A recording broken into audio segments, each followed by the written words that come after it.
All right, welcome back to Draws and Fades, episode 83, preview of the Sony Open at Wailea Country Club on the island of Oahu in Honolulu, Hawaii. I'm your host, Owen Vrabel, joined by my co-host, Matthew Miller. What's going on, guys? Welcome back. And producer, Nick Boss. What's going on, boys? How are we doing today? Doing pretty well. Well, Tuesday in the middle of January. It is freezing cold in New Jersey currently. It's so cold in Pennsylvania. Yeah, so I really wish I was in Hawaii. I'm trying to embody that with my Hawaiian shirt tonight. If you're tuning in on YouTube, I like it. Very festive, appropriate. Thank you. Back-to-back weeks in Hawaii. We'll give you guys a brief recap of the Century Tournament of Champions. Did not go very well for us, but there were plenty of people that did make some money. Give you guys a course preview on tournament history at Wailea. Pretty big contrast to last week, even though we're still in Hawaii. Much different setup, and we'll take a pretty different skill set to win this week. But it is our first full man field of 2022. So we'll give you our strategy this week for our betting outrights. We'll go through the odds list on Fanduel tonight. And so we'll give you our top of the board, mid-range, and long shot thoughts. And we'll recap with our picks as well as thoughts on top 10s, top 20s, and first round leaders. As always, please give us a follow on Twitter at Owen_Vrabel, at Matty Mills 85, and at Draws_N_Fades on Twitter. So yeah, wearing a Hawaiian shirt, need to bring the juju back. I've been gaining weight at a preposterous rate. So the shirt is, it's tough to breathe over here, to be honest. So the New Year's resolutions are off to a slow start, and we're off to a slow start with our gambling picks on the year. But also a couple quick updates. We're going to be joining the team over at Rotoballer with our buddy who's been on the show, Spencer Aguilar. So our podcast will be under their umbrella, and we're going to dip our toes into some writing content, which will be posted on a weekly basis as well. If you guys are watching on YouTube, like I said, wearing a tight shirt today, but hoping that we give you guys a little video content out there too. We'll post that link on Twitter. Hopefully, no buttons go flying. Yeah. I guess I could. This is a really loose. This shirt is horrible material too. So it's just an uncomfortable feeling over here. But speaking of uncomfortable, it was uncomfortable pretty much immediately after Friday at the Tournament of Champions, where we knew this going into last week. It's gonna be a birdie fest, but they just annihilated this course. So I don't know how you feel, but it wasn't the best, I guess, in terms of like kind of a viewing perspective, because obviously, especially if you're gambling on it, if you didn't have Cam Smith or Jon Rahm, you pretty much felt like you were out of it as early as midday Saturday. And most of the field was kind of out of it by Friday night. So, I had Berger, who, played well, but he would have needed to shoot 15 under on Sunday to win, or 14 under, something ridiculous. And I think our only winning bet of the week was my Max Homa top 20 bet. So yeah, not good. But like I said, tour record just smashed. Cam Smith sets the PGA Tour record, 34 under, beats Jon Rahm on Sunday. Matt Jones also beat the previous PGA Tour record and finished 3 shots back. So just a crazy week. Obviously, it's not really indicative of PGA Tour play on a normal basis to be shooting that low to par. But I don't know. What'd you think? At least the ESPN coverage is pretty decent. Yeah, it wasn't too enjoyable, like you said. The one bright spot was that Rahm and Cam Smith were so far out in front that there was no opportunity to even live bet going into the weekend. I did. But yeah, you found a way to do it. Yeah. I was like, I was considering my options, and they were so far back that I decided against it. So didn't lose any additional money throughout the week. But I didn't lose like a ton. I just added to my Hideki and Berger plays because they were in like tasty territories after Thursday and Friday, where like you felt like they were still in it, being like 3 or 4 back. But Cam Smith basically averaged 8 under a day, so pretty tough to compete with that if you put up any rounds in the 3 or 4 under range to win. So yeah, it was pretty insane performance. Shout out Cam Smith, nice win, great performance. But like you said, I don't really enjoy watching that type of tournament. I think there was 15 guys or something that were 20 under or better. And I don't know about you, where you stand on this. I know people are back and forth. I don't really love the primetime golf. It doesn't get started until like 3 p.m. I kind of prefer waking up, checking the leaderboard, having something to slack off and, pay attention to during the day when you don't feel like doing some work. And then it's like the ESPN coverage, which, like you did say, was good. Much better than PGA Tour Live so far. Yeah. I mean, honestly, if it wasn't during like an NFL weekend, it obviously would have been different too. I think it's tough to compete with that. And also like Friday, Saturday night type things. Like, I mean, I'm 30 years old and I probably should be probably sitting on my couch more often, but I wasn't. So I definitely missed more golf than I typically would if it was on at a regular time.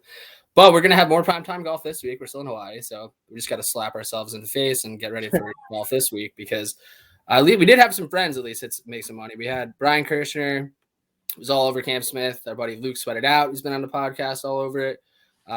Joe at Tour Picks was all over it. And our new colleague, Rob, you can find him on Twitter at DFSRCGilt, was also on it as well. So there are plenty of people on it. And I'm pissed because I took 3 guys right in on the same, side of the board at the 20s. Like you did say you were going to hammer that range. I did. I hammered it and I missed. Yeah. Yeah. And it was also one of those things too. It's like, it's not like he didn't pop up on my model or like run through my head. I just didn't take him. So that's going to happen. Hopefully we're a little bit more lucrative on our top 10s and 20 plays this year, which we've had our ups and downs with those. It's mostly about making sure that you have at least a couple of winners a week. I think we get a little bit ahead of ourselves with going too far down the board and getting some real juicy top 20 numbers, but that's part of the show. We do like to throw out some long shot plays out there. So sometimes it works, sometimes it doesn't. Last week, also only a 40-man field. This week, we're back into regular type PGA event. We have, I think, like close to 20 of the top world are here this week, but it doesn't necessarily feel like that because not a bunch of the elite players aren't here. So it kind of feels like a wide open event. So I guess from that standpoint, there will be a lot of birdies again this week. I don't think there will be as many as last week, but from the standpoint of that, there will be some long shots mentioned on this podcast tonight. That can be guaranteed. Yeah, well, I mean, first full field event of the year, like you mentioned, we have some juicy odds down there. We're not going to be able to contain ourselves. We haven't had a chance to do this in a while, so we're going to get back into it. Yeah. Get back into it. So yeah, I mean, we'll get into it. We're at Waialae Country Club. It's been around for a long time. We have plenty of former champions in the field this week. We also hopefully we won't be seeing any I guess last week there wasn't any bad weather, which is nice, but it kind of, because I think you can get kind of screwed potentially with the wind and the rain like there was a couple years ago here.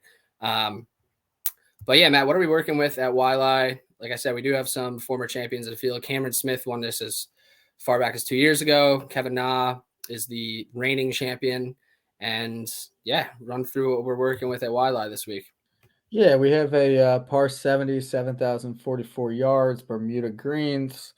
Short par 70, we have some of the toughest fairways on tour to hit this week. I will say the rough, not really going to kill you. Despite the fairways being tough to hit, like I just mentioned, it's got a very high green regulation percentage, higher than tour average. So you're not going to be killing yourself if you hit it in the rough. That being said, it's one of those courses where if you're going to miss the fairway, you want to miss in the right spot. It's more of a tactical course in that way. Like you mentioned, it's not extremely tough. The wind is the toughest defense of the course. This week it's not looking like too much yet, but obviously we're still a ways out. In 2020, when Cam Smith won, the wind got kicking. So he had a low winning score that week. But since 2015, only Patton Kizzire was the only other winner that finished below or worse than -20. So this is kind of a birdie fest if you don't have major wind.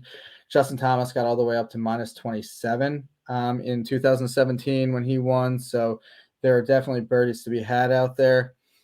I don't know if you mentioned on this in the opening or not, but something to keep an eye on or to be looking for this week. 7 of the 8 previous champions here competed the week before at the Tournament of Champions. Yep. So there is something to be said about where this is in the schedule, guys coming in, at least having competitive rounds under their belt. I will also point out the one of the 8 that wasn't playing the week before at the Tournament of Champions was Cam Smith in 2020, and he played the President's Cup in mid-December because that was in Australia, so it was held late. So he had some recent competitive golf going into it as well. Right. So, I'm not saying that's a definite thing, but 8 for our last 8, played pretty recently competitive rounds. It might be something to keep an eye on this week, and if you want to go that route, it really narrows the board down to, 40 or so guys. Yeah. I think there's a bunch of different narratives you could potentially use this week. This also feels like one of those courses where guys who show up here pretty year in and year out, there are more than a handful of guys who play well here consistently, and it feels like a track that guys grow fond of. And the narrative of older guys that are not as long off the tee definitely hold their own at these type of shorter par 70 courses. So I mean, if you're in a DFS type lineup and you're trying to throw a contrarian type lineup out there, there's definitely that angle. And it's tough to not think about if you're betting outrights, to not look at the stat you just mentioned. And even if you go back further, 16 of the last 23, like our producer boss said before the show, is 16 of the last 23 played at the Tournament of Champions the week before. So it goes farther back, and it makes sense. I mean, we talked about this last year as well when we came here. It's that the best players typically are playing in the Century Tournament of Champions because it requires you to win. Betting them to win the next week doesn't sound like a bad idea. It is, I think, the rust getting shaken off a little bit, being in Hawaii already, kind of feeling more comfortable out there. But it's tougher to gauge current form on everyone besides the guys who played last week. I will say, though, it is kind of tough to gauge current form regardless, even if you did play last week, because it was such a birdie fest. So, I think the guys who probably didn't play well to start last week put a little pressure on themselves to try to get back into it, and that may have changed their game. I may just be saying that because I took Jason Kokrak in a one and done league, and he came a dead last. So but he is here this week as well. But yeah, I mean, if you shot like 20 under last week, you came in not even top 10. So, yeah, there's also something to be said about if you start off slow. I mean, you were completely out of it, so you don't really have much to play for. It's a no cut event anyway. There wasn't much incentive to kind of grind it out on the weekend. Right, like JT broke a course record and shot 12 under and finished 8 strokes back after it was all said and done. So yeah.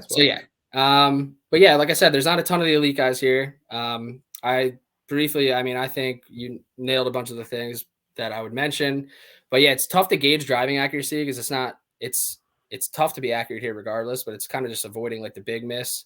Don't have to be super long. You want to bet guys that can get hot with the putters. I mean, if you look at last year's leaderboard, you in the top 10, I mean, everyone pretty much gained over 3 strokes putting on the field, except for Kevin Kisner, which is kind of surprising. In terms of strokes gained, yeah. So, I don't know. It's definitely one of those Bermuda type surfaces where guys tend to make a ton of birdies. And the short game, I think, will be relatively important this week if you're not hitting greens. But I'm looking for those iron players that can get hot. And unfortunately, there are a ton of guys that I've taken throughout the last couple of years that are here that may or may not have won me a ton of money, but still feels like they're due. So. Yeah, that range between like 125 to 200 is going to be a popular range this week. If you can find guys that are going to be hitting their irons well from that distance and can make putts on Bermuda, I think you're going to find yourself with some opportunities to cash some bets. So let's get into it on FanDuel. We are dealing with a guy that's under 10 to 1 who was coming off a win last week. Cam Smith opened at 8.5 to 1. I will say, obviously, Bryson DeChambeau did withdraw, so some of these odds have changed since Sunday into Monday. And if you grabbed numbers before he withdrew, good for you. There were definitely some better numbers out there. So, but Cam Smith is 8.5 to 1. Webb Simpson Sungjae Im, Hideki Matsuyama, and Mark Leishman between 15 and 17 to 1 on FanDuel. And Corey Connors and Kevin Na, 26 to 1 and 29 to 1 currently on FanDuel. So those are the top 7 guys, and it goes all the way down to 29 to 1. So I tweeted this out earlier today, but there's so many names in the 30 to 100 range even that feel like have win equity. So I don't know. It was kind of tough to really bite on one of these top 7 guys. Did you consider any of them? And what were you thinking about up here? Yeah, I mean, like you said, it's tough to really take any of these guys, in my opinion. I thought about Sungjae. The Bryson withdrawal kind of killed everything because, I'm not the type of guy that's going to immediately jump on someone at the top of the board. If I'm going to commit to someone that high up, I kind of think about it for a little bit, go over it in my head. Then Bryson withdrawals, and those numbers drop even more. And it's tough to take him now. He's down to 17 to 1. It's almost like if you knew Bryson wasn't playing and the odds just came out without him in there to begin with, you might look at it a little differently mentally. Yeah. But he is at 17 to 1, so it's kind of tough, regardless, to take a guy at 17 to 1. We're not, typically fans of betting guys under 20 to 1 anyway, so I get it. Like I said, I definitely considered Sungjae too, and Hideki to a certain extent. But yeah, tough to bite up here. Yeah, and I mean, obviously Cam coming off a good week. He could stay hot, but I don't think there's any way you could take him at the number he's at right now. No, and we've seen guys do it. I mean, Justin Thomas did it where he won back-to-back weeks in Hawaii, won at the Century Tournament Champions, and then won at Sony the week after. In DFS lineups, these guys will probably all be relatively popular. Webb Simpson, these are the tracks that he thrives on. Par 70, short course. You can kind of compare it to Harbortown, Sedgefield, courses of that ilk that are shorter. Not really getting a huge advantage from being long off the tee, and it's kind of the precision with the mid irons. So, yeah, I just held off and wanted to go down deeper. And we'll see about our one and done picks. Forgot to mention that at the top of the show. We will be back in the race for the Mayo Cup, which was a bit of a travesty last year. I should have definitely cashed money, but totally forgot to make a couple picks on a couple tournaments. And Matt and Boss did not do too hot. So. No, I was like the guys who mentioned at the top of the show who started off slow and then really had no incentive at the end of the year because I had no chance. Yeah, so let's start off hot this year, Nat. We'll get to those picks later on, and maybe we'll end up picking someone that's up top here. But dipping into the 30s, I think this is where things start to get interesting. Abraham Answer, 32 to 1. Fletcher Zulhat is on Matt Miller right now, so that's a good sign. Harris English, Russell Henley are also at 32 to 1. Then Taylor Gooch, Kevin Kisner, Matt Jones are between 34 and 36 on FanDuel. And I guess we'll stop there for now because 40s and 50s have a bunch of guys too. I mean, this is one of those tracks you take Abe Answer on. Yeah, no, it's without question. So I'm not gonna avoid it. We're just gonna get that out of the way right away. I am pissed because he was up 41 to 1 at one point on BetMGM before Bryson withdrew, and I missed that by seconds. Like my bet was being placed and it moved to 33. So I got him at 33. He's in there. But yeah, I think this is one of those places where it seems to set up perfectly for Abe. He did also play last week, so he can cross that off the narrative checklist. And it's one of those shorter courses where he's not going to need to be long off the tee. And if he can get dialed in with his irons, he's going to give himself a chance. We know he's a good putter on Bermuda. He's 13th over his last 36 rounds in strokes gained putting on Bermuda in this field. He gives himself birdies and he gives himself birdie opportunities with the best of them in this field, and his irons have been pretty good. Sorry, I'm getting texted over here, but yeah, it's Abraham Answer week. You tweeted it earlier. I don't think any of our listeners will be surprised we're going to Abe Answer this week. No, and I will say we did nail it last week that it wasn't the type of course for Answer. We know he stayed away. He didn't play well. Long course, wide fairways. It's not his style. We prefer him on these shorter, tighter courses, a la Harbortown, where he almost won a few years back. Webb, had an incredible Sunday, took him down, but Abe played great there. These are the courses where he thrives on. In his Last 24 rounds, par 70s, under 7,200 yards. He's top 10 in the field, tee to green. So these are the type of courses that he excels at. Doesn't have great history here, but I'm not really too concerned about that because this seems like it's a good fit for him. I do like that he played last week, like you mentioned. We can cross that off the list. He's checking some boxes, and I think Abe's going to come out, strong this week. I expect and it's him to be also in contention. we also he didn't have the opportunity of playing the week prior until this year. Obviously, he got his first win under his belt. So we've also been on him since the beginning of this podcast for the most part. So we've kind of rode him up to he's in the top 20 in the official world golf ranking. We understand that his odds will be slashed now for the most part. And I thought that 32 is a pretty good number. If he played well last week, I think we're probably seeing him definitely below Kevin Na, probably closer to the 20-1 area. So I think we're getting a little value on Abe not playing well last week. I think we either have listeners that love betting Abe with us or that they just disregard what we say about Abe. But either way, these are the type of courses that Abe's going to play well on. So I love it. And it is though. I mean, there are plenty of guys between 30 and 60. We'll get into it that I think have decent value this week too. So, but nevertheless, I think Abe was going to be the first guy drawn no matter what. So yeah, and I agree with you. I'm pretty happy he was in the 30s because I had thought going into this week, this is an Abe week. We're going to get him somewhere in the 20s. That's kind of where he was toward the end of last year. So it is a little bit of a weaker field, even though, we have some top 20 guys in here. Like you mentioned, it doesn't seem like it's the elites at the top. So I'll gladly take that number on him. Right. And also I think Fanduel is just giving better numbers at the top of the board this week. DraftKings has him at 22. So there's certainly that aspect to it. And yeah, let's get into some more guys. I'm going back to Russell Henley again. I don't think anyone will be surprised about that either. New year, same you. Yeah. New year, same me, except for the extra weight. But Russell Henley, he popped in my model ridiculously. He was third in my model. First in strokes gained approach over his last 36 rounds. Fourth in ball striking. The iron play in the ranges I think will be important. He's first in proximity from 150 to 175, giving himself plenty of opportunities. Fourth in opportunities gained on in this field over his last 36 rounds. And then these are the same, similar to Abe. He's not super long off the tee, and he plays great at these shorter par 70 courses. He's 15th in strokes gained total here in this field, 11th at Sedgefield over his last 36 rounds, and 17th at Harbortown. And we definitely, I guess not me, I get heat for taking Russell Henley often because he tends to not particularly play well on the weekend, and he's definitely blown up on Sundays. So that is fair. That was Sedgefield last year, wasn't it? Where he had a big meltdown. Yep. Yeah. Oh yeah. He had blew up on the Wyndham. If obviously looking back at it, if you didn't get torn to pieces by that, you would look back he finished 7th at Wyndham, good comp course, nice.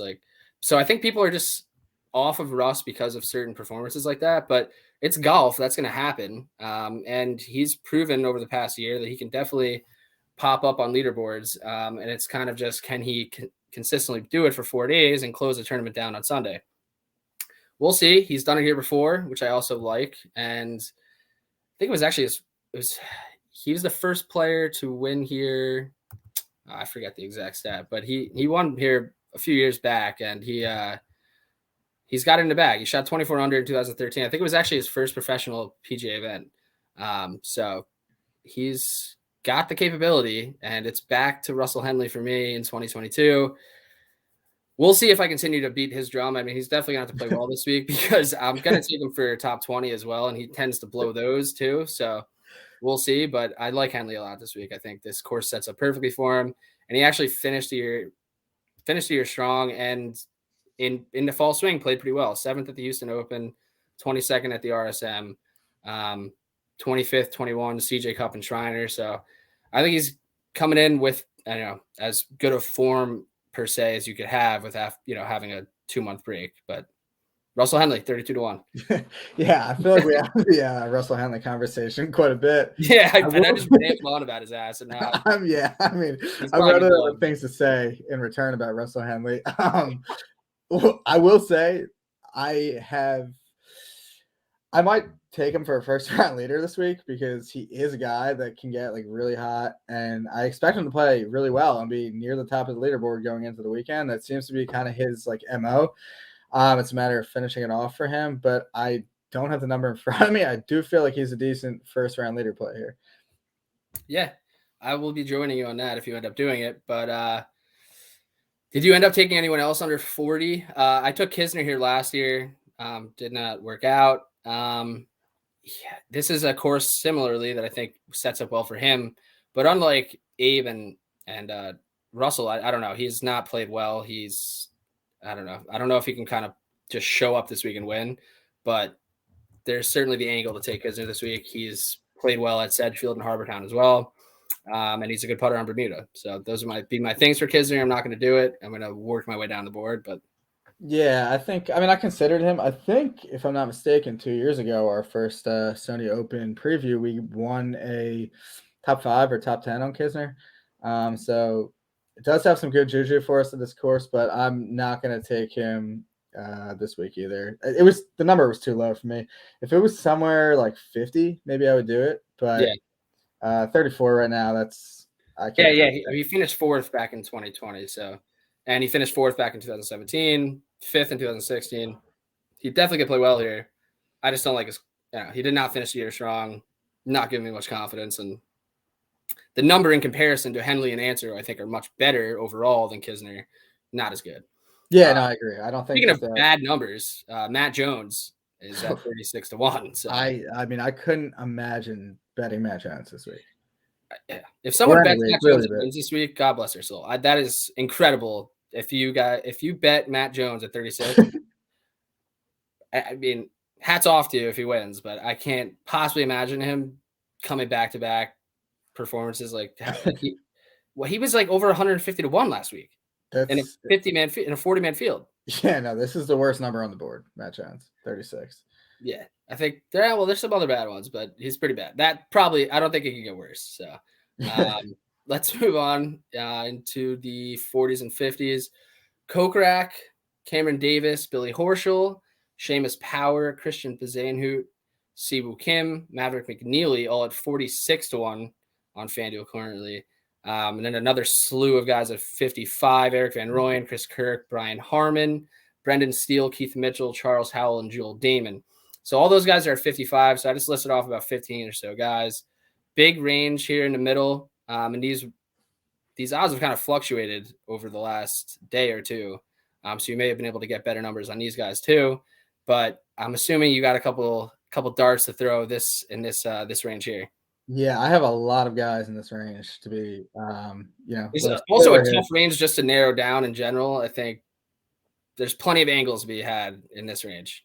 Yeah, I mean, I'll start off just kind of in the order that we went in. I'm going to take Cameron Davis this week. Wow. Yeah, so he was 10th last week. The tournament champions crosses off the box that he played last week, and he played pretty well. 31st and 9th in his last 2 appearances at the Sony. So he's got pretty good course history here. I will say that when I thought about the course and what it takes to win, he wasn't really a guy that popped into my mind immediately. But taking a little bit of a deeper look, he's played pretty well at these corollary, short par 70 courses. He was at 25th at Harbortown last year. He's got 2 good finishes at the Wyndham at Sedgefield, a 15th and a 22nd. Hit a top 20 at El Camaleon, Mayakoba, another one of these short par 70s. So he does tend to play these courses well.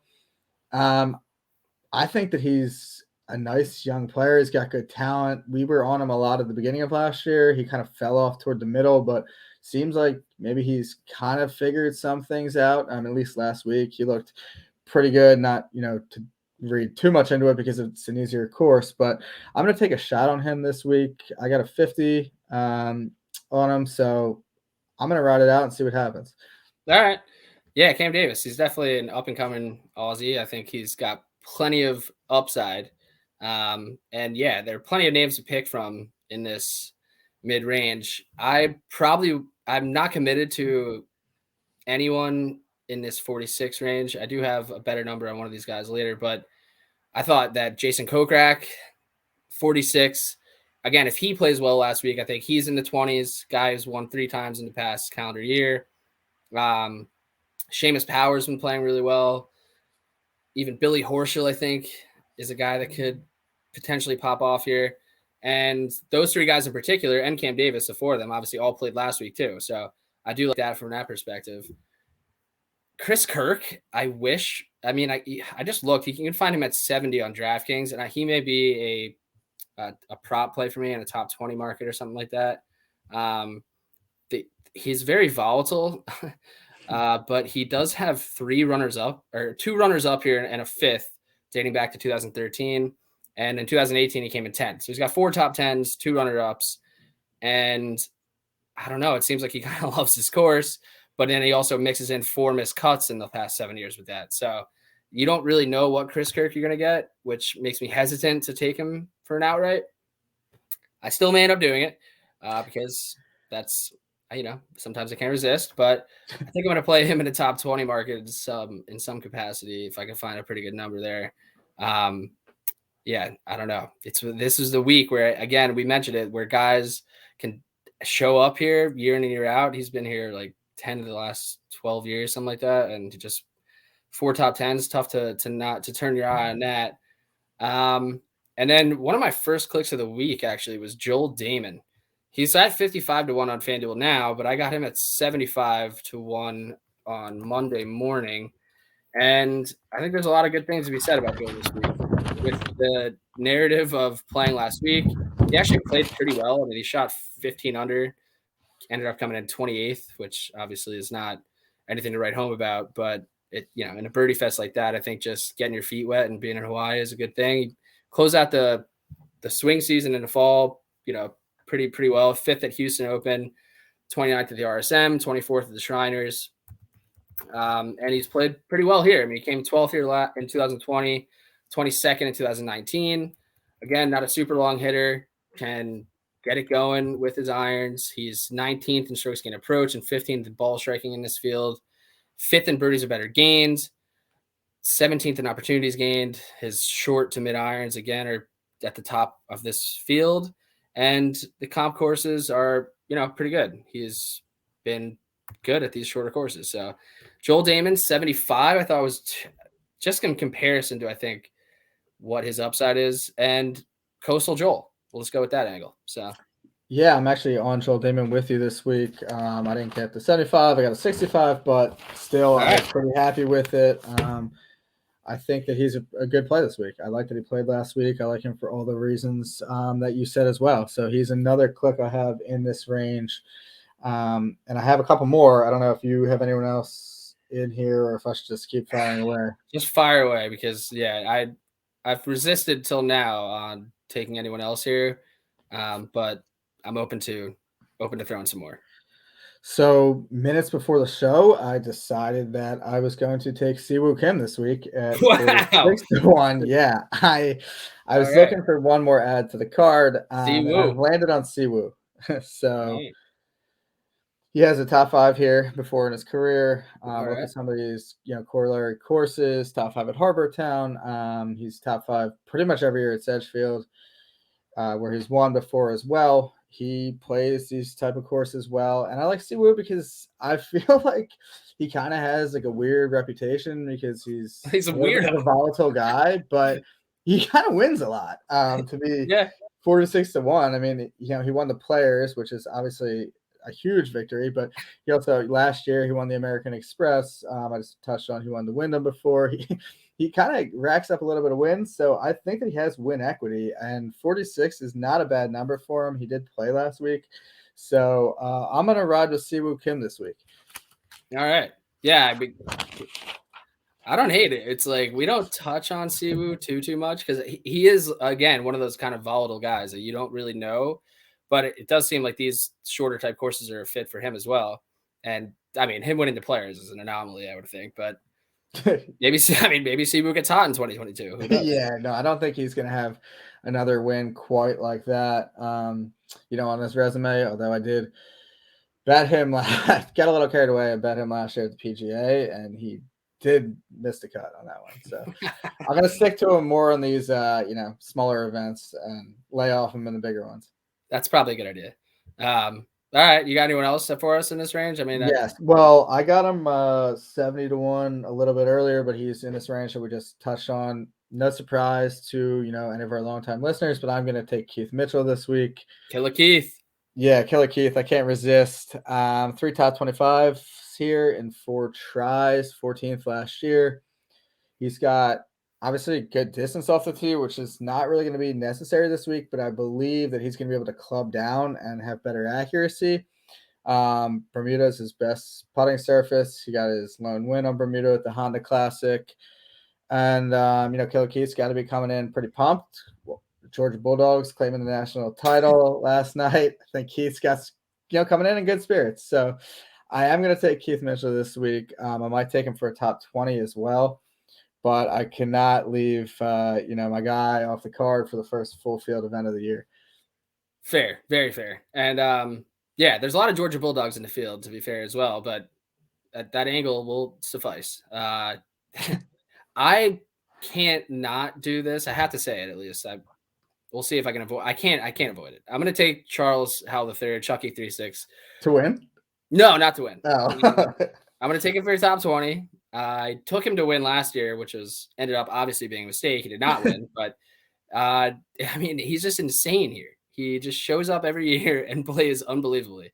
I mean, going back all the way to 2005, where he finishes third, second in 2007, fourth in 2009, second in 2012, third in 2013, and eighth in 2014, eighth in 2017, eighth in 2019, 12th in 2020, and a 19th in last year. I'm going to take him for top 20. I think it'll be a little bit slashed because of how well he does play here, but for whatever reason, Chucky 3-6 loves it here, and I can't not take my guy when, you know what, I can't even say he's my guy anymore because I definitely have pretty much done a 180 on taking Chuck for too many plays because it can get sloppy. But he played pretty well in the fall swing. I mean, he's 16th at the RSM, 33 at Mayakoba, 47th at the Shriners. I wouldn't look too deeply into his statistics if not looking at just course history because, they're not good. He is, 109th in strokes gain approach, over 100 in this field in proximities that are important, birdies, gains, everything really. But for whatever reason, Chuck loves to come here and play well. So I will be on Chucky 3-6 and his straw hat this week at whatever number that ends up being for finishing position. I think it was probably like plus 300, something around there. They slashed it pretty good. So plus 210, but still going to do it. Yeah. Although I will say, given where we are in the schedule and we don't really have much recent form, course history is not a bad thing to lean on this week. No, 100%. I think that's a narrative that you have to look at this week because, again, not that many people, especially in the prop market, I think, in terms of finishing positions because, only 40 guys played last week. A decent amount of them are here, but only one guy could win. So try to find some good value in the top 20 market. I will be joining you with Keith Mitchell to an extent. I'm going to take him as a top 20 as well. Okay. And most likely, like I said, Chris Kirk. And I think Joel Damon is a pretty safe top 20 play too. So I'm going to have to do some shaving on my top 20s. Because your top 20s are already filling up. Yeah, it's filling up big time. And we haven't even gotten to the juicy part of the board yet. So, boss, you might have your work cut out for you this week. But the first ever. I love a challenge. Throw it at me, baby. All right, beautiful. I guess first ever double graphic coming for you just for your top 20s.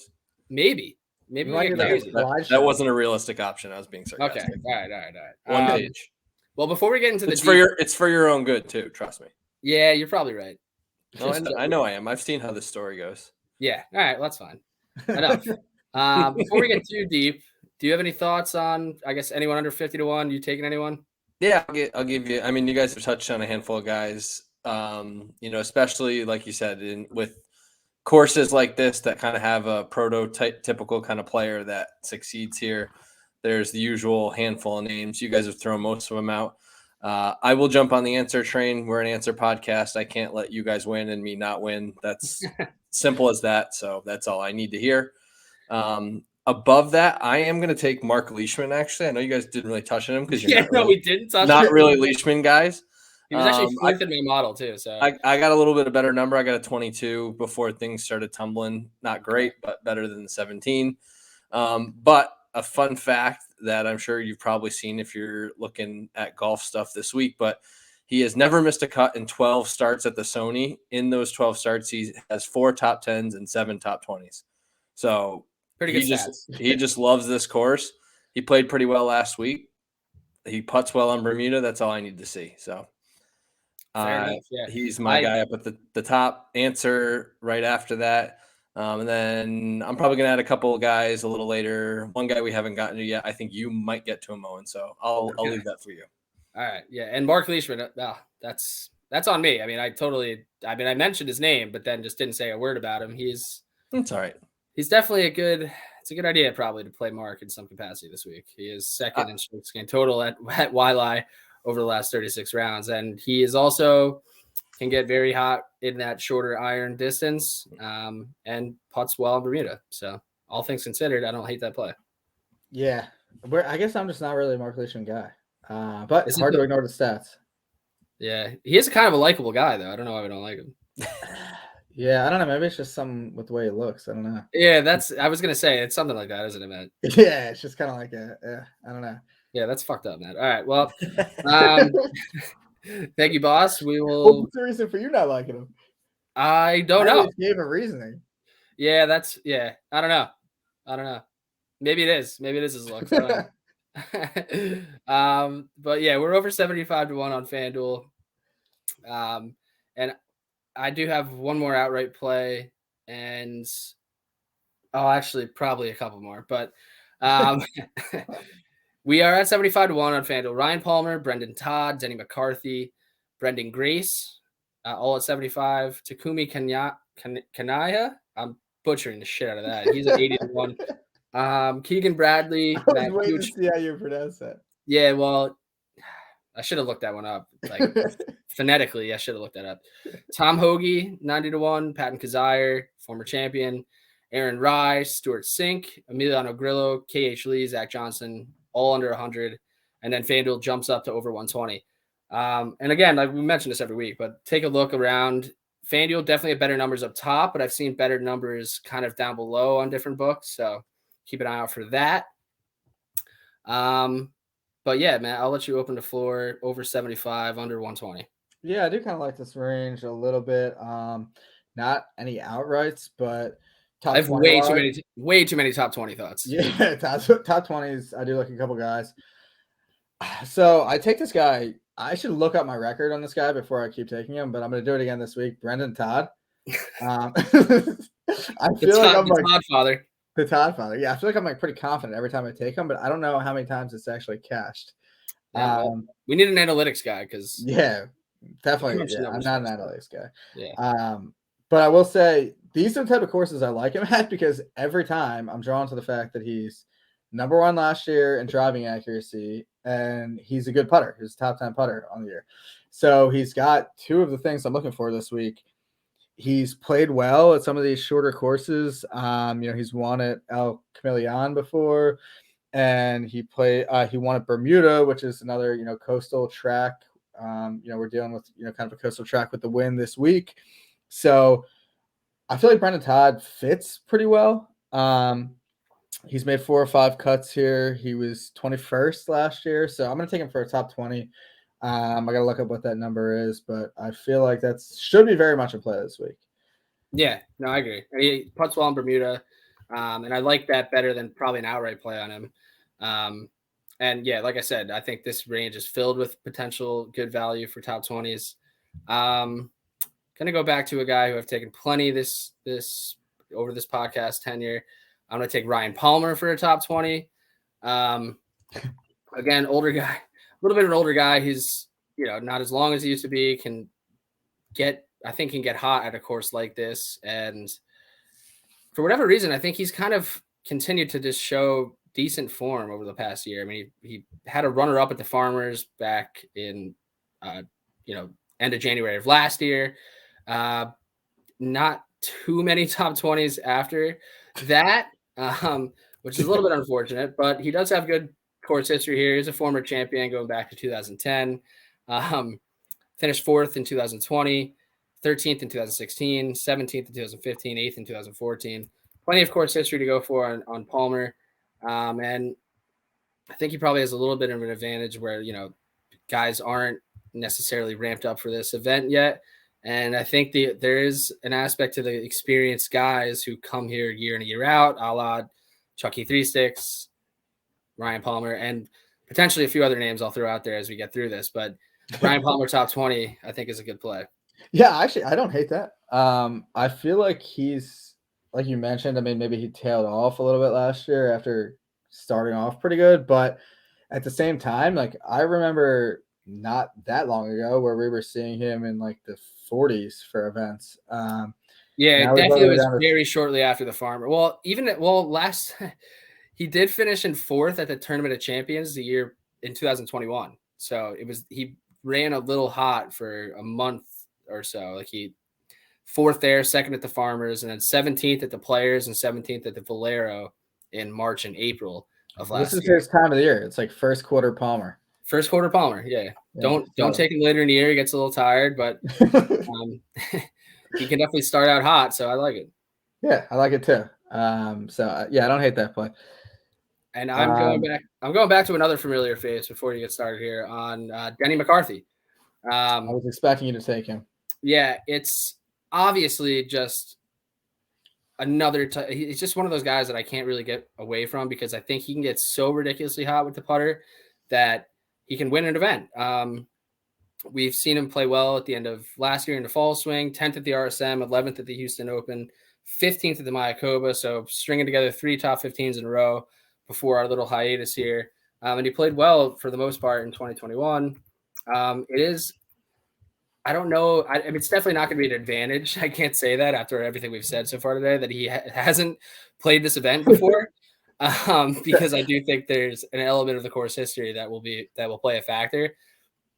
But if he starts getting a feel for these greens, I mean, just the way he played last year and his irons kind of coming together, he hits a ton of greens in regulation and just gives him a chance where other guys wouldn't really consider it a chance at birdie when he's draining putts from 25, 30 feet. I think Denny, I got him at 80 to 1. He's at 75 now. Probably could have gotten even a better number at some point, but just another one of those guys now that, especially that I've seen like more than just the putter over last year, where he was gaining strokes tee to green and on approach at certain points. I think that he can definitely win an event. So I like him at 75, 80 to 1, whatever you can get him at. Yeah, I like that pick. Another shorter-ish course. He did finish 3rd at the Honda last year as well. So yeah, well, hopefully I was using some Honda comparisons for Keith Mitchell, so there we go. I'm certainly, all for using that to your advantage. Yeah. Okay. Do you have anyone else in this range, or am I good to fire away? Well, I hate myself for this thought, but I'm considering a Matt Kuchar top 20 play. Wow, that's not where I was expecting you to go. Yeah, no, I hate it. Completely hate it. But I think that you've had quite a few words for Kuchar on this show, and not many of them were positive. No, they're usually very negative. I don't really like Matt Kuchar that much, but he plays well on these shorter par 70 courses, and I think the possibility is there for him to play well this week. He hasn't really contended in anything in a while. He obviously is a former champion here, going back to 2019, and he strung together 4 consecutive top 10s between 2011 and 2015. He's missed his last 2 cuts here, and I think his game is kind of fallen off considerably to an extent where, I mean, when we started this podcast, we thought, he still had some respect, I guess you would say, in like the outright market type. Yeah. Not necessarily from us, but in general. No, not from us, definitely at all. But I will say too, he did play decently in the fall swing as well. 36 at the Fortinet, 35th Shriners, 22nd Mayakoba, and 37th at the RSM. And I think in a course where he's a former champion, has plenty of good course history, I think a top 20 play on him is live. So yeah, top 20 card is getting filled quick. I hate that I like that, but I don't think it's a bad idea to go to Matt Kuchar this week. All right. Well, yeah. I mean, I certainly see the angle there. Feel free to fire away before I start talking about Emiliano. Yeah, no, I have another guy that I'm personally shocked that I'm going to take because I kind of shit on him a little bit last week, but I'm going to go to Stuart Sink for a top 20. Okay. Yeah. He's 90-1. I Old did man call Stu. him. I think I referred to him as something along the lines of really old last week, but yeah, we did mention that, older guys tend to play well at this course. Stuart Sink, 7 of his last 8 made cuts here. He came in 19th last year here. That was a second straight top 20 at this course. And then if you talk about, corollary courses, he won at Harbor Town last year. So Stuart Sink, there was kind of a little bit of a resurgence from him in the last couple of years. I wouldn't even say a resurgence. Like he's like completely like, he's like completely remodeled his game. He's legit. Like he can win. Yeah, it's kind of crazy, but I think that this is like kind of a pretty good number on him. He did also play last week, which kind of checks off that box. I'm not going to take him for an outright, although I don't think taking him at 90-1 would even really be that crazy. But I'm certainly going to take a top 20 on him this week. Okay. All right. I certainly don't hate that. I have so many names written down that I don't want to talk about Emiliano Grillo. That's who I thought you were going to take when you went with Kuchar. Yeah, I mean, I see if you pull up Grillo's numbers, it's always going to look like, oh yeah, you should take Grillo. In terms of models, he's top 10 in strokes gained approach and ball striking, opportunities gained, proximity from 150 to 175. Strokes gained at Harbor Town and at Waialae are both impressive. He is one of those guys. I mean, he's team no putt, so like that you're going to be missing birdie looks consistently. And his course history here is kind of blah. Like he's made 5 consecutive cuts, but he hasn't finished anything better than 21st. So that's all I need to. We'll leave it at that. I'm not going to take him. Okay, all right. I like the self-control. Yeah. Little restraint. That was incredible restraint. I'm proud of you. We're making steps here. Yeah, I really needed to do that because I've wanted to take him, but I'm not. Let's not get into it because his number I think on DraftKings is much better. I think he's like 130. No, but we're not don't even look at it. Yeah, it's 130. Yeah, so so we're into the 120s and above on Fanduel, where it escalates quickly. I will say it gets to 160 and then into the 200s pretty quick. So we can be as brief or not brief as we want to be, which we end up typically not being that brief because guys start catching our eyes down here. But I'll throw a few names out there that are down here: Robert Streb, Russell Knox, Brian Stewart, Rory Sabatini, Henrik Norlander, Chad Ramey, Alex Smalley, some Corn Ferry Tour guys making a name for themselves. Kramer Hickok, Taylor Pendrith, who I've thrown a couple bucks on to charity. So I'll let you open the floor with some long shots, and I probably will I'm going to throw in one more outright out down here on a guy that I can't resist, and potentially an extra top 20. I'm very curious to see who that is. I had two guys I was considering. Well, I guess one of them was a little bit further down.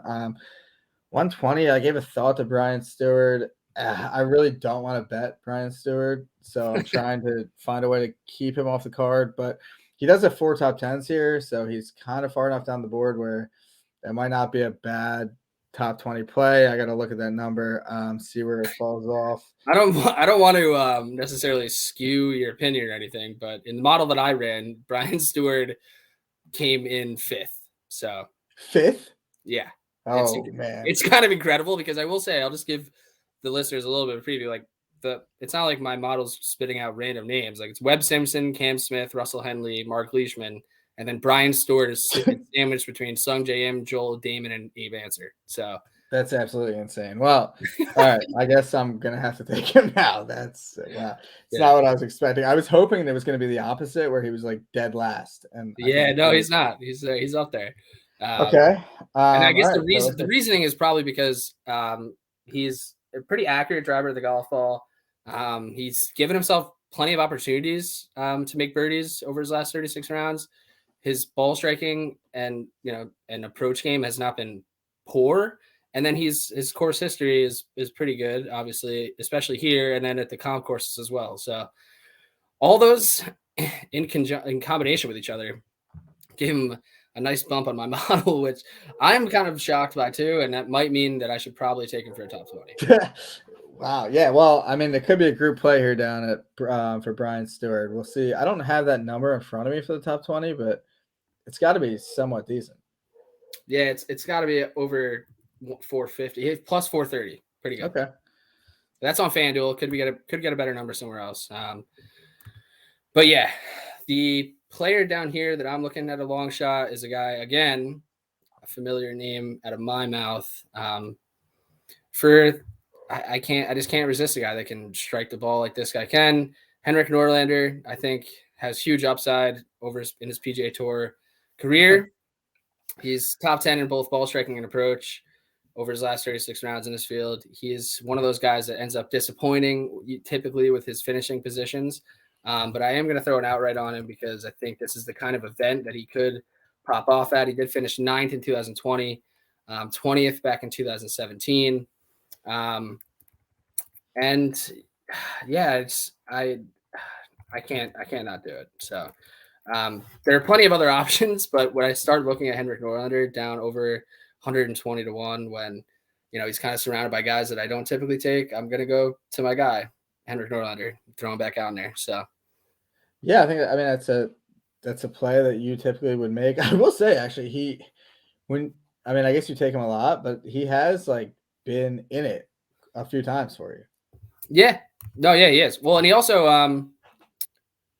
at the Olympics he played well. Yeah, that might be right. So I think he finished at 4th. Okay. Well, was he in that insane playoff?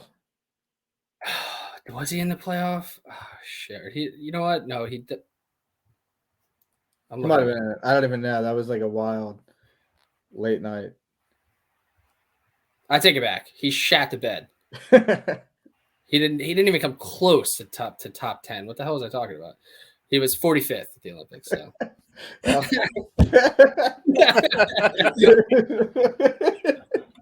I shouldn't have dug deeper into it because yeah, you should just used that. That sounded good. Gosh, damn! Why the hell did that happen? You know why? Because he shot 68 out the gates. And that's all you have. You just hold on to the good memories and out with the bad. He gave me a shot at the Olympics because he shot a 68 on Thursday. Yeah. He followed it up with a 73 and a 72. So that's the Henrik Norlander experience. So I'm all about it. You don't have to go back that far though. Yeah. I mean, he finished 4th at Sanderson's in October and 5th at the Barbasol in July. So he does pop on leaderboards. It's just, he obviously has not won a PGA Tour event before. So that's the next step. Well, hey, I don't hate it. I have a few guys at 160 that I'm considering for at least top 20s. Hudson Swafford being one of them. Always a dangerous game taking him, but he's got pretty good course history here. 7 made cuts and 8 tries, 3 of them top 10s. 13th and 25th were 2 of the other ones. So he's got 5 good showings and 8 tries here. I think I kind of got to ride a little, course history this far down the board and take a shot on him. All right. I don't hate that. Again, this is where the danger zone is because there's the top 20 numbers start to get pretty intriguing. Speaking of someone who actually did play well at the Olympics, who I'm considering, Rory Sabatini. Yeah, and he's your Royal Rumble guy from right. Yeah, if you listen to Be the Number Pod with Spencer, I do think that he would do great in a Royal Rumble scenario on the PGA Tour. No one wants to fuck with Rory Sabatini. But again, another one of those veteran type guys who I think has a chance to play well at a shorter course like this. He has great course history at both Sedgefield and Harbortown and pretty good course history here as well. So Rory Sabatini, top 20, is in consideration for me. He plays here almost every year. He's played going back to 2003. He's pretty much been here every year. So he does like to take his trip to Hawaii, whether he wins an event and plays in the Tournament of Champions the week before or not. He obviously was not at the Tournament of Champions last week, but yeah, I think top 20 play is a pretty good play on Rory this week. He's pretty consistent here, doesn't miss many cuts, and if you're a contrarian, he missed the cut last year, so he's due for a good performance this year. Well, I actually don't hate Sabatini, so I think that's an interesting play. And this, you could have used this. He did play well at the Olympics. No, he did. Yeah. He got a second. No, I know. That's what I mean. Yeah. Yeah. So I remembered that correctly. But yeah, Yeah. he was silver medalist for Slovakia. Who would have thought? Yeah. Rory Sabatini, only medal or something. the Slovakian.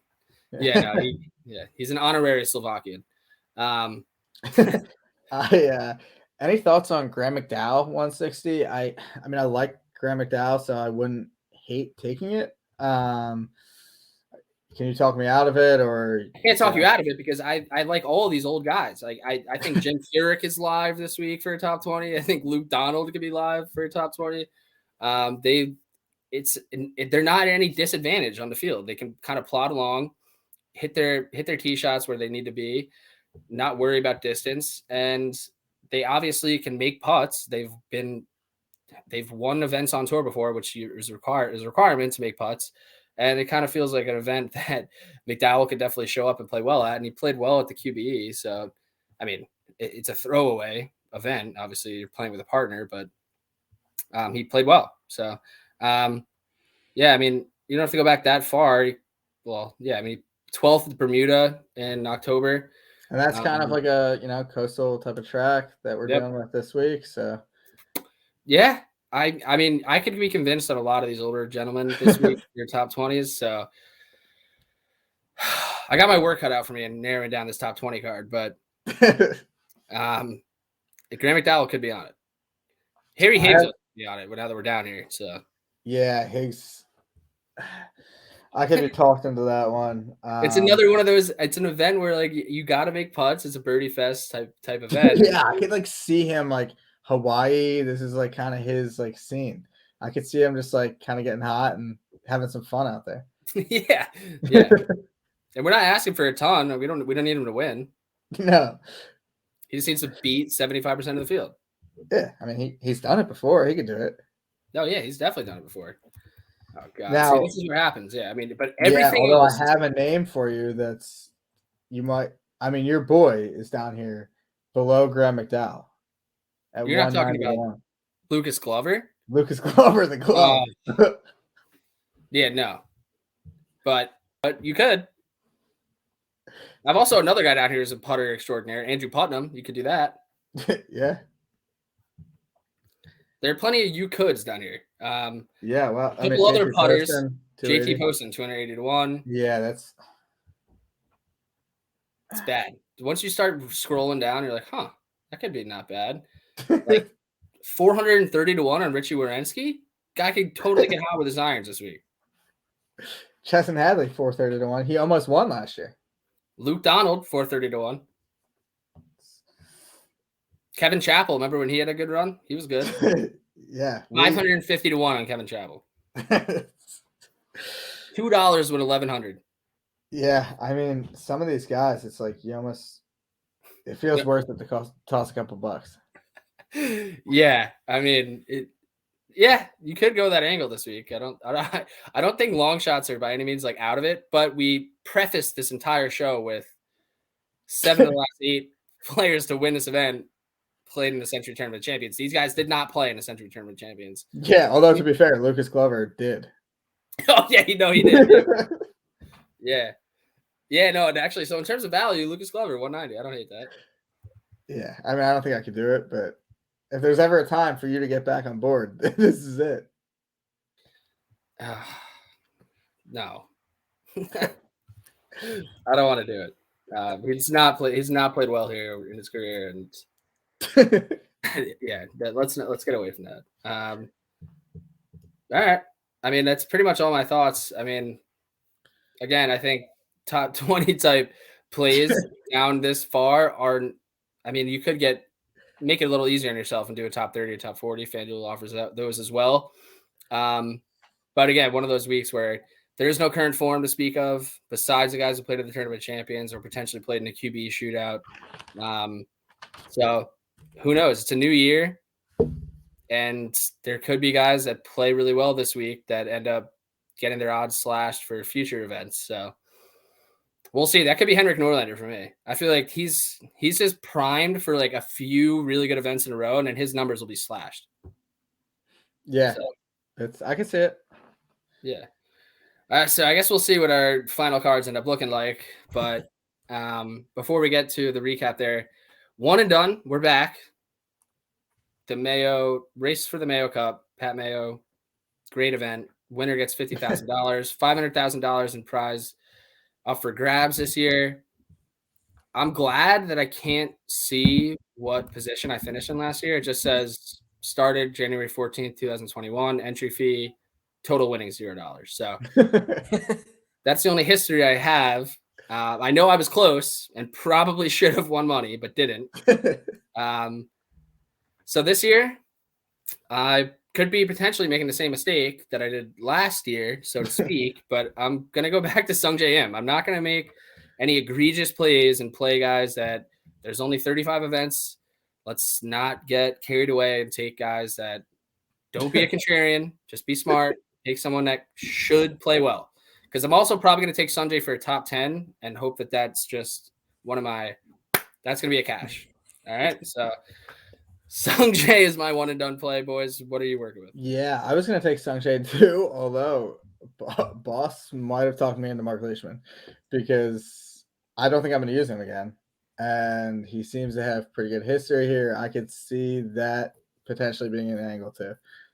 There you go. Well, I'll clear your spot on the bandwagon right next to me, my friend, because that's who I'm taking. There you go.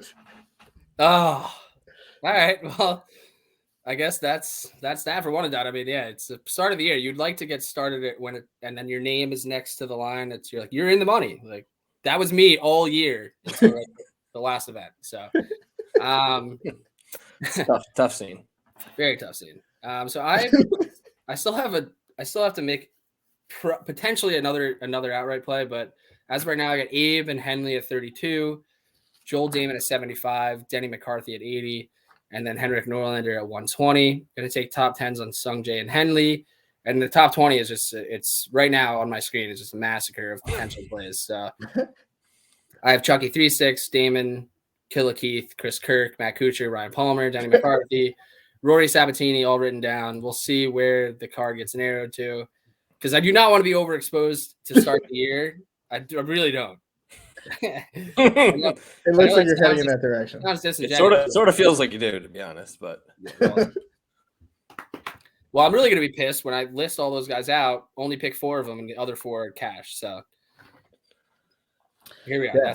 That's my list. You might as well add all of them. Just to be safe. That's the kind of support I need, man. Thank you. Yeah, no problem. I am looking at outright Abe, Cam Davis, Siwoo Kim, Joel Damon, Keith Mitchell, and then probably top 10 on answer. Top 20, we got to narrow this down as well, but some combination of Cam Davis, Joel Damon, Killa Keith, Brendan Todd, Stuart Sink, Hudson Swafford, Brian Stewart, and Graham McDowell. All right, yeah, I didn't even mention Brian Stewart and Graham McDowell on my list, and they're on my list. Yeah, that was longer than I thought. Yeah, it's a big problem. And also, apologize, went a little long today. It's a first full field event back. And it's tough. You start seeing these big numbers again, it's tough to not start taking a shot. Again, you could put $3 on Luke Donald, so to speak, and could win over 1,200. So, I mean, it's not going to happen, but that's potential. So, I think that's it for episode 83, Sony Open. Haven't had a tremendous amount of luck at this course in the past. Way to put a bow on it. Very nice. But this year is going to be different. So times the charm for us. Appreciate it. If you made it this far, definitely give us a 5-star rating on Apple and Spotify. Appreciate any reviews you guys have, and check us out on YouTube. Again, I think the camera angle for my shirt ended up working out well. You can't really see my man boobs today, so I think that's an episode. There we go. We'll see you guys next week.